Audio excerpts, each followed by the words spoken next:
आदिशक्ति महामाया दिव्य ज्ञान स्वरूपिणी नवदुर्गे जगन्मात्र प्रणामी मुहुर्मुहु।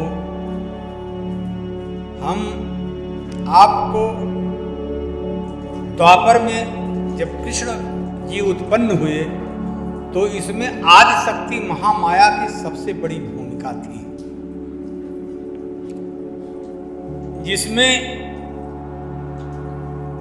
जब कृष्ण के पहले बलराम जी देवकी की कोख में आए तो देवकी के कोख से निकाल करके और रोहिणी के पेट में गर्भ में स्थापित करने के लिए महामाया ने ही यह कार्य किया था।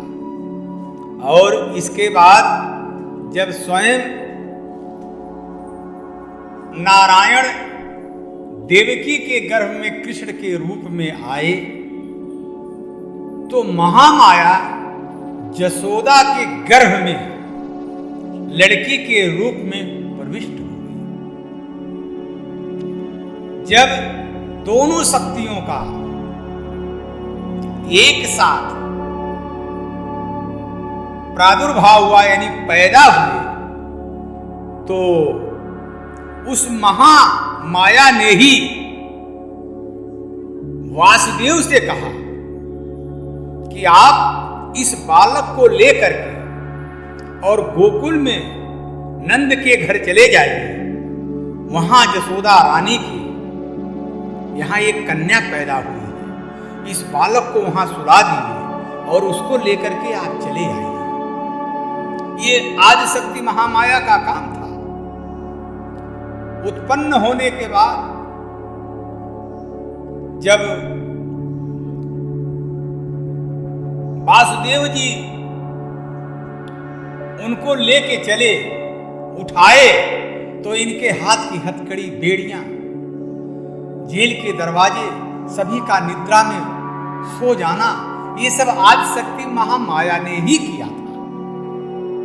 और वहां से ये रास्ता चलते रहे अथाह यमुना जी को उन्होंने घुटने तक पानी के साथ उस पार को पार कर लिया और नंद के महल में पहुंच गए।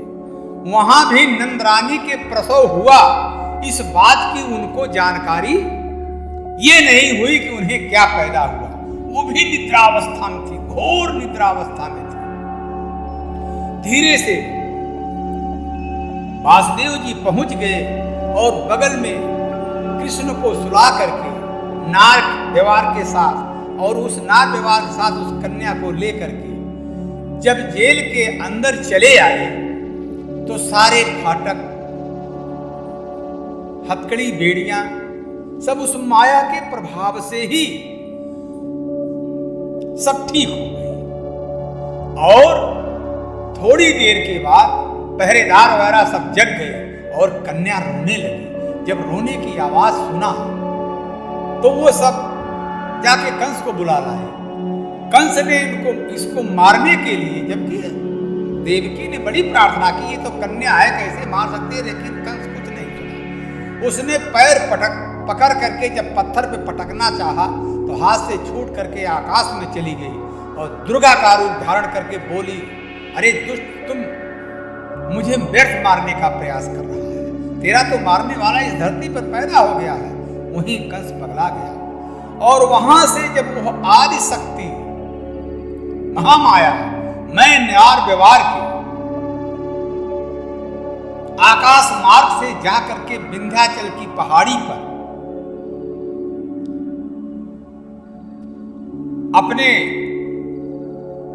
अपनी स्थापना कराई और वहां अपना पूजन कराया।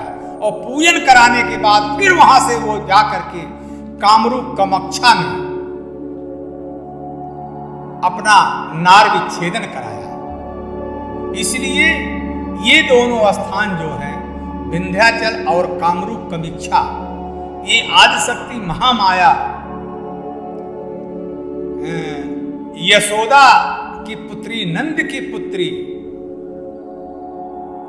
का ही स्थान है।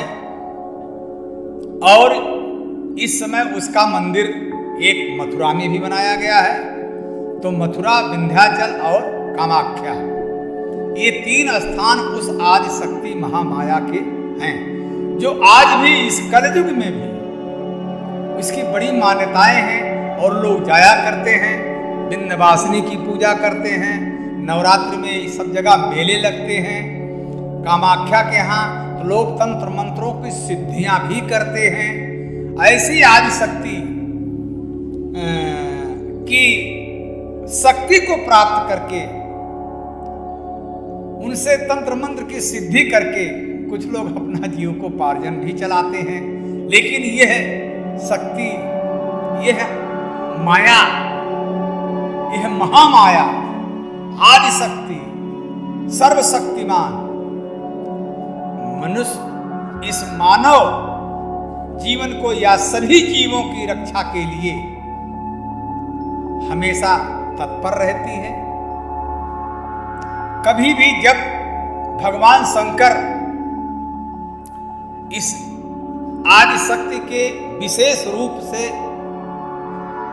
आदि शक्ति ने शंकर जी को चुना है, और जब भी शंकर जी अपना अवतार लेते रहते हैं, रुद्र लेते रहते हैं, क्योंकि 10 अवतार भगवान शंकर के कहे गए हैं, और 10 अवतार जब भी इन्होंने धारण किया है तो उनके साथ में आदि शक्ति उनके पत्नी के रूप में हमेशा अवतार धारण किया है। चाहे जो भी अवतार उन्होंने धारण किया है, सिर्फ एक अवतार उनका जो 11वां रुद्र का अवतार है वो हनुमान जी का था।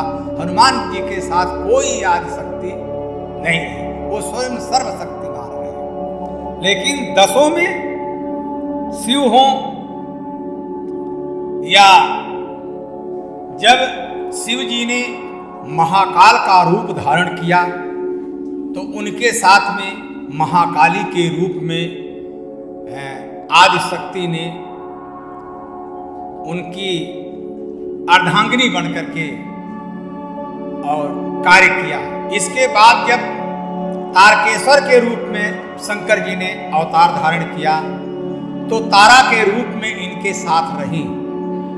इसके बाद जब भैरव का अवतार लिया शंकर जी ने तो भैरवी बन करके उनके साथ रही, और बनारस में ही अपना निवास स्थान बनाया। इसके बाद छिन्न मस्तक के रूप में जब शंकर जी ने अवतार धारण किया तो छिन्न मस्तका कहलाई आदि शक्ति।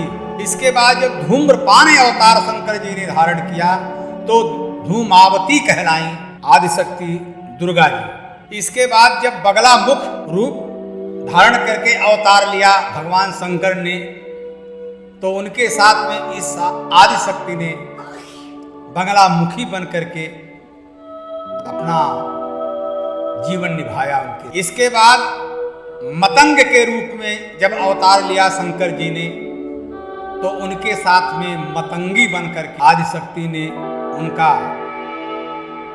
साथ निभाया। तो जब जब भी शंकर जी ने अवतार धारण किया तब तक उस आदि शक्ति ने अवतारण धारण कर करके और शंकर जी की पत्नी के रूप में हमेशा साथ रही। इसके बाद और भी देवियों की कथाएं हैं जिन्हें हम आपको बता रहे हैं।